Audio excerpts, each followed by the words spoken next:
İnşallah ülkemizin kurtulacağı, bizim de Risale Akademi olarak bu yürüyüşümüzün üstadın adımını attığı her yerde, selam verdiği her ilde bu çağın bu vicdanını, sorumluluğunu, bu yaşanan sıkıntıların çaresini nazara vermiştir. Dolayısıyla İslam birliği için, dünya birliği için, insanlığın birliği için o peygamberi metodun sonuçlarla ilgilenmeyen, siyasi ve politik bir zekat taşımayan, sonuna kadar süreç odaklı, o anın vicdanına ve çözümüne kilitli bir şahsiyettir.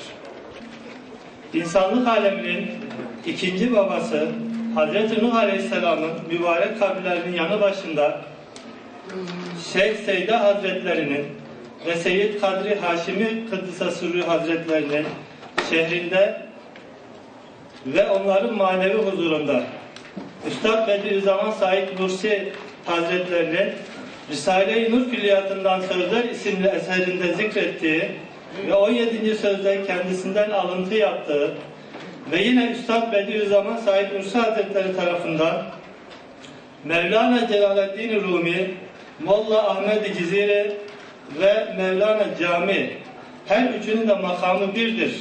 Bunların üçü de manen bir seviyededir.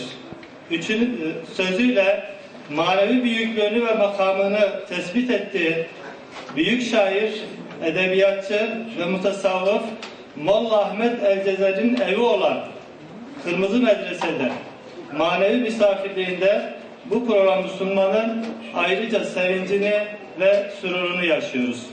Topraklarda doğan ve günümüze kadar şekilden şekle dönüşerek ulaşan kadim Mezopotamya topraklarının kalbinin attığı bir yerdir. Dicle Nehri'nin kenarında ne kadar çok farklı ses yükseldi ve Cudi'nin eteklerine çarpıp yankılandı bütün cihana.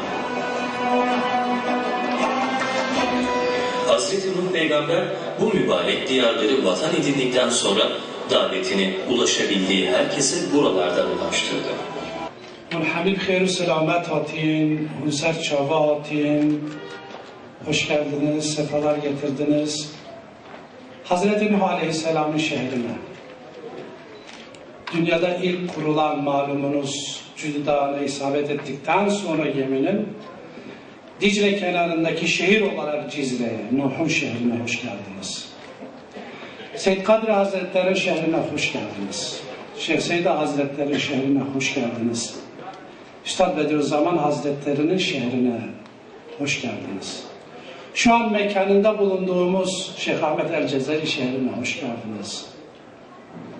Ebu İzrezzaz bin El-Cezeri'nin şehrine hoş geldiniz. Kendi memleketinize hoş geldiniz. Adım adım Said Nursi. Biz onu takip ediyoruz, o neyi takip ediyordu? Kur'an-ı Azimüşşan'ı takip ediyordu. Demin ilk açılış Kur'an'la başladı. Hakikaten mest olduk. Kur'an hepimizin malı. Risale-i Nur hepimizin malı, ona sahip çıkmalıyız.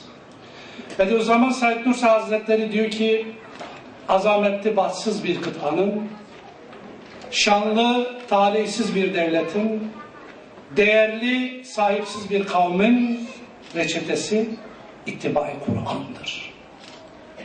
Eğer biz Kur'an-ı Kerim'i sadece okumak değil, lisan-ı hal